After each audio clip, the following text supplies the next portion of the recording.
Hey, this is Aaron. Today I'm standing in front of a 2020 Volkswagen Atlas Cross Sport. So this is the smaller, which is not, can't really say it that way. It's not smaller. It's about the same size as the full-size Atlas. It just has a sportier back end, so sportier roofline, and deletes the third row. Lots of good stuff in this. Let's talk about it.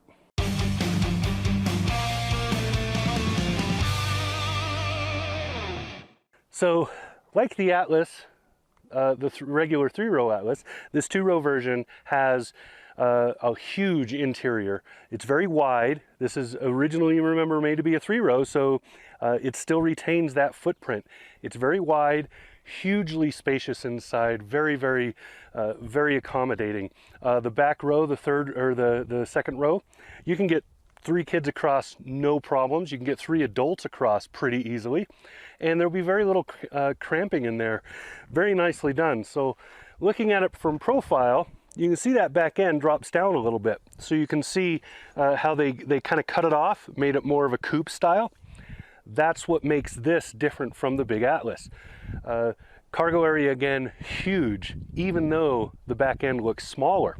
So beautifully done for that. Now, if you're not into Volkswagen interiors, if you don't like what I like to call the Teutonic simplicity, which is a Volkswagen kind of does function makes form design for their interiors. If you're not into that, you're not going to like this one. But that's a Volkswagen thing. It's all the way across the board. So that would just mean that you don't like Volkswagen. That's fine. There are plenty of other options. But for two-row, large two-row, there really isn't much beyond this. There are a couple of other options, Nissan Murano and a few others, but those are smaller than this. They're not as wide, they're not as long, they're going to be smaller. You can go up to a full SUV, so you could go to, say, Tahoe, Chevy, or one of those, GMC, one of those. You could go to, say, Nissan Armada. You could go to that. You could go to the Toyota, so you got the Sequoia, Land Cruiser, stuff like that. You will get much more capability in terms of the off-road ability and towing and things like that, but those are body-on-frame SUVs. If you don't need that and you don't want the fuel economy ding that you take for getting that, you go here. So this is the V6. This has a V6 8-speed automatic transmission and just a nice drive. The V6 is exactly paired to the Atlas, so it really does well with it.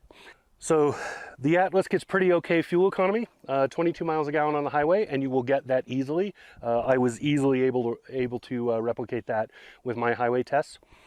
19 in the city, that's really hard to match no matter what the vehicle is, because city driving is so subjective, and consequently the combined rating that people give you, which for this I believe is somewhere around there, it's about 19 or 20, is also very tough to see. The highway number is really the easiest one to test in the real world, and this matches that. So my assumption would be your fuel economy will be steady no matter what your driving is. So once you establish what your expected fuel economy for this would be, you're probably going to keep that for pretty much ever. This is an all-wheel drive model. So this is the SEL Sport Premium. So the premium is the trim level. Has a lot of goodies in it. Heated and cooled seats, adaptive cruise, all the crash warning stuff, semi-automated parking, so you can push a button, looks for a parking spot, parallels for you, those sorts of things. Very nicely done all the way around. I like this vehicle. I like the way it feels. It drives pretty well. It's not fast. It's not in a hurry. It's not a sports vehicle. It's not a sports car at all. But it's nice and steady, and it always feels confident. That's what really matters to most people. Again, very roomy interior, good engine match for the vehicle, nice transmission, doesn't hunt too much, seems to be able to always know what gear to be in and grab it and go. Just well done all the way around, good engineering on this. So that's what I've got. This is the 2020 Volkswagen Atlas Cross Sport. So again, Same as the big Atlas with 3 rows, minusing 1 row and adding that sporty rear you see back there, that taper coupe-like roof. Very well done. So that's what I got. This has been Aaron. Talk to you again soon.